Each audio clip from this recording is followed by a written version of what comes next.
माझ्याकडे मागच्या जनता दरबारात ती मंडळी आली होती, तर आम्ही पुढच्या आठवड्यामध्ये त्यांची इच्छा आहे की अलाइनमेंट चेंज झाली पाहिजे. त्यासाठी एक आम्ही बैठक लावलेली आहे आणि त्याच्यानंतर मी सांगू शकेल. जशा शेतकऱ्यांच्या मागण्या आहेत त्याच्यावरती तोडगा कसा काढायचा त्या पद्धतीने. नाही करणार. जास्त शेतकऱ्यांचं नुकसान होणार नाही अशा पद्धतीचं अलाइनमेंट आपण करू. पण आता तुम्हीच स्वतः सांगितलं की बाकी जिल्ह्यातून विरोध नाही, आपल्याच जिल्ह्यातून त्याची कारण काय आहे. तुमचा कॅमेरा बंद झाला मी सांगते. प्रत्येक जिल्ह्यामध्ये बैठक पत्रकार परिषदा होत आहेत. आपली पण ह्या विषयातली पत्रकार परिषद आपण 22 तारखेला ठरवली होती, पण अचानक माझं काही काम आल्यामुळे आपण ती आज घेत आहोत. तर आपल्या सगळ्यांना माहिती आहे की आपला देशाचा जो अर्थसंकल्प आहे तो 50 लाख कोटी रुपयांचं बजेट यावेळेस निर्मलाजींनी सादर केलेलं आहे. त्या बजेटमध्ये मध्यमवर्गीयांसाठी आनंदाची बातमी म्हणजे 12 लाख रुपयापर्यंत आपलं उत्पन्न हे टॅक्स फ्री करण्यात आलेलं आहे. त्याचबरोबर मोदीजींनी जो तिसऱ्यांदा पंतप्रधान झाल्यानंतर महिला, तरुण, शेतकरी आणि गरीब ह्यांच्या कल्याणासाठीचे माझे पहिले 100 दिवस असतील. माझ्या तिसरी माझी टर्म असेल असं अनाऊन्स केलं होतं आणि त्या दृष्टीने महिलांच्यासाठी भरीव असं बजेट मोदीजींनी या अर्थसंकल्पामध्ये त्यांनी त्यांचं वचनपूर्ती केलेलं आपल्याला दिसून येतं की जसं महिला आणि बालकांच्या सशक्तीकरणासाठी 26,000 कोटी रुपये या बजेटमध्ये ठेवण्यात आले.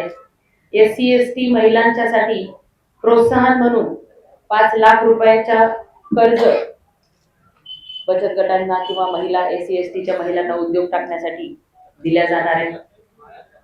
आजच ज्या योजनेचा शुभारंभ सकाळी झाला तो म्हणजे राष्ट्रीय बाल स्वास्थ्य अभियानाचा पुण्यावरून अजितदादांच्या हस्ते आपल्या राज्यामध्ये झाला की ज्याच्यामध्ये नवजात बालकापासून 18 वर्षाच्या बालकापर्यंतची सर्व सरकारी आणि अनुदानित जेवढ्या काही संस्था असतात त्यातल्या सगळ्या विद्यार्थ्यांची पूर्ण तपासणी होणार आहे. त्या कार्यक्रमासाठी सुद्धा मोठं बजेट आपल्या सरकारने ठेवलेलं आहे. त्याच्यामध्ये 8 कोटी बालक आणि 1 कोटी मातांना मोफत पोषण अन्न मिळणार आहे. PM मातृवंदना योजनेच्या अंतर्गत 3,66,00,000 महिलांना थेट लाभ त्यांच्या खात्यामध्ये जातो. कारण की बघा आपला देश हा तरुणांचा देश आहे आणि ज्या गर्भवती माता असतात त्यांना जर चांगलं अन्न मिळालं तर त्यांचं होणारं बाळ सुद्धा सशक्त होऊ शकतं आणि एक सुदृढ अशी होणारी जी जनरेशन आहे ती होऊ शकते. म्हणून 3,66,00,000 महिलांना गर्भवती महिलांना थेट मातृवंदना योजनेअंतर्गत लाभ मोदीजींच्या कार्यकाळामध्ये दिला जात आहे.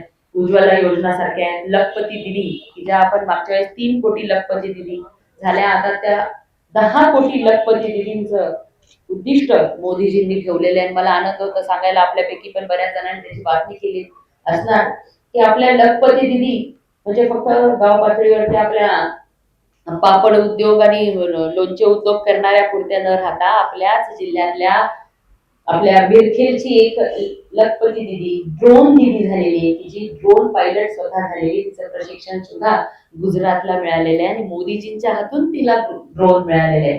म्हणजे गावातली आपली दिदी सुद्धा एक ऍडव्हान्स हायटेक इन्स्ट्रुमेंट चालवून पूर्ण गावातल्या लोकांच्यासाठी त्यांची चांगली शेती करता यावी, आधुनिक शेतीसाठीचं नॉलेज सुद्धा आपल्या गावागावातल्या दिदी घेत आहे. हे केवळ मोदीजींच्या ह्या लखपती दिदी संकल्पनेमुळे सिद्ध झालेले आहे. तुमच्यापैकी भेटले असतील बिरखेलच्या दिदीला की आज जगामध्ये एवढ्या ड्रोन पायलट्सची डिमांड आहे, पण आपल्या गावाकडची महिला सुद्धा एक्सपर्ट ड्रोन पायलट झालेली आहे. ही अभिमानाची गोष्ट आहे.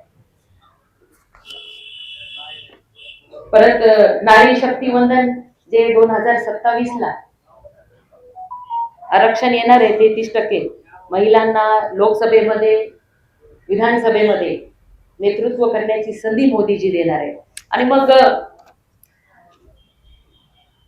नेतृत्व करण्याची संधी माझ्यासारखीला मिळून मोदीजींना आनंद नाहीये की जिच्या घरामध्ये पहिल्यापासूनच राजकारण, ज्यांच्या घरामध्ये राजकारण नाही, तशातल्या समाजासाठी काहीतरी करण्याची ध्येय असलेल्या महिला पुढे आल्या पाहिजे. यासाठी मोदीजींनी ह्या काही ज्या योजना आणलेल्या आहेत त्या सगळ्या योजना महिलांना आत्मनिर्भर बनवणाऱ्या, महिलांचा आत्मसन्मान वाढवणाऱ्या, महिलांना स्वावलंबी बनवणाऱ्या योजना आहेत. आणि निश्चितच ह्या सगळ्या योजनांचा लाभ घेऊन जे उद्देश मोदीजींनी 2027 मध्ये विधानसभा लोकसभेला आरक्षण देण्याचं केलेलं आहे ते निश्चितच मोठ्या प्रमाणामध्ये सर्वसामान्यांच्या घरच्या आणि खरंच जनतेसाठी काहीतरी करू इच्छिणाऱ्या महिलांचं संख्या प्रमाण वाढेल ह्यासाठीचा उद्देश ठेवून आपल्याला ह्या सगळ्या योजना, हे सगळा अर्थसंकल्प आहे. मध्यमवर्गीयांसाठी तर हे खूप सुंदर बजेट आहे. म्हणलं 12 लाख रुपयापर्यंत उत्पन्न हे पूर्ण त्याच्यामध्ये 7 कोटी पेक्षा जास्त लोकांना फायदा होणार आहे की टॅक्स फ्री होणार आहे. ते युवक आणि शिक्षण क्षेत्रासाठी मोठी गुंतवणूक स्टार्टअपच्या माध्यमातून 20 कोटी रुपयापर्यंत मदत हे केंद्र सरकार छोट्या छोट्या स्टार्टअप्सला करणार आहे. बघा, आम्ही काही दिवसापूर्वीच नांदेडला देवेंद्र फडणवीस स्टार्टअप मिशन चालू केलेले आमच्याच काही परिचित मंडळींनी, की जेणेकरून मराठवाड्यामध्ये त्यांचा फोकस आहे, मराठवाड्यामध्ये पण माझा फोकस आहे की पूर्ण महाराष्ट्रामध्ये देवेंद्र फडणवीस स्टार्टअप मिशन हे जिल्ह्यामध्ये तालुक्यामध्ये पुढे घेऊन जायचं, जेणेकरून देवेंद्रजींच्या संकल्पनेतून त्यांच्या पहिल्या मुख्यमंत्री पदाच्या कार्यकाळात आणि आता तिसऱ्या मुख्यमंत्री पदाच्या कार्यकाळामध्ये सुद्धा स्टार्टअप वाढले पाहिजे म्हणून त्यांनी खूप चांगल्या योजना आणल्या आहेत. केंद्र सरकारने सुद्धा मेक इन इंडियाच्या माध्यमातून मोदीजींनी त्यांच्या पहिल्या, दुसऱ्या आणि तिसऱ्या तिन्ही वर्षाच्या कार्यकाळामध्ये तरुणांना स्वतःच्या पायावर उभं राहता यावं आणि उद्योजक बनवून आपल्या आपल्या गावामध्येच उद्योग चालू करता यावा आणि जास्तीत जास्त लोकांना तिथे रोजगार त्यांना देता यावा, जेणेकरून आपल्यासारख्या जिल्ह्यामधून स्थलांतराचं प्रमाण कमी व्हावं यासाठीच्या योजना आणलेल्या. तर स्टार्टअप मध्ये 20 कोटी रुपयाचं मदत केंद्र सरकार देते. म्हणून आपल्या माध्यमातून मी जिल्ह्यातील तरुणांना विनंती करते की आपल्याही काही चांगल्या इनोव्हेटिव्ह आयडियाज असतील, संकल्पना असतील, त्या घेऊन माझ्याकडे यावं. त्यांना पूर्ण मदत करण्यासाठी आम्ही सर्व भारतीय जनता पार्टीचे इथे मंचावर बसलेले सगळे पदाधिकारी त्यांना पूर्ण ती मदत करून देऊ. दुसरं सगळ्यात महत्वाकांक्षी योजना आहे, मी आपल्या सगळ्यांच्या माध्यमातून जिल्हावासियांना अपील करते, सगळ्यात पहिले तुम्हाला सुद्धा विनंती करते की आपण आपल्या प्रत्येकाच्या राहत्या घरावरती पीएम सूर्यघर योजनेचा लाभ घ्यावा आणि एक ग्रीन एनर्जी म्हणजे ज्याच्यातून पोल्युशन होणार नाही, आपण त्या पर्यावरणाचं सुद्धा रक्षण मोठ्या प्रमाणामध्ये होईल. तर प्रत्येकाने पीएम सूर्यघर योजनेचा लाभ घ्यावा. 20,000 कोटीचे त्याच्यासाठी बजेट ठेवलेलं आहे आणि 7 लाख कुटुंबांना सरकारच्या माध्यमातून मदत मिळणार आहे. जे अफोर्ड करू शकतात त्यांना सुद्धा सबसिडी त्याच्यामध्ये दिल्या गेलेली आहे. नंतर मिशन कर्मयोगीच्या माध्यमातून 49 लाख युवकांना व्यावसायिक प्रशिक्षण दिले जाते. बघा, स्किल इंडिया हे मंत्रालय पहिल्यांदा नरेंद्र मोदीजींनी आपल्या देशामध्ये चालू केलं आणि आपण बघतो मोठ्या प्रमाणामध्ये मुलांना व्यावसायिक प्रशिक्षण दिले जाते जेणेकरून ते स्वतःचे उद्योग या ठिकाणी चालू करू शकतात.